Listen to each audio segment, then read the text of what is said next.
সিলেটের ঐতিহ্যবাহী সাগরদিঘির পাড় মণিপুরী শ্মশান ঘাটে প্রথমবারের মতো আয়োজন করা হয় দীপদান উৎসবের।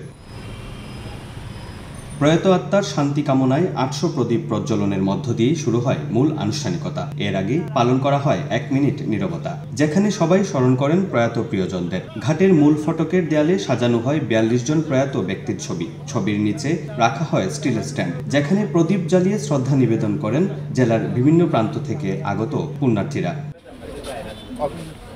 সন্ধ্যার অন্ধকার ভেদ করে জ্বলে ওঠে ৮০০ প্রদীপ। সেই আলো শুধু শ্মশানঘাট নয়, আলোকিত করে তোলে মণিপুরী সংস্কৃতির ঐক্য আর শ্রদ্ধার এক মহামিলন মঞ্চকেও। আমাদের যারা ঊর্ধ্বতন পুরুষ যারা অথবা আমাদের নিকটজন যারা প্রয়াত হন, তাদেরকে আমাদের স্মরণ করতে হয়, তাদেরকে শ্রদ্ধা নিবেদন করতে হয়।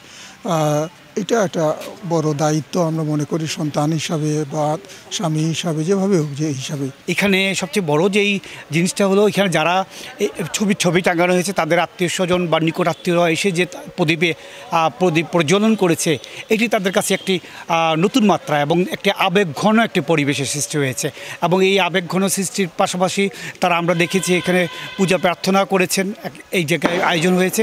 এই ধরনের আয়োজন আমি মনে করি এই দীপাবলির একটি নতুন সংযোজন, এবং এই আয়োজনটি সামনের দিকে আরও ব্যাপ্তি পাবে এবং প্রসার লাভ করবে। এটাই আমরা অনেকেই চিনি না, যারা অনেক পুরনো মুরব্বীরা আছে, অনেকেই চিনে না।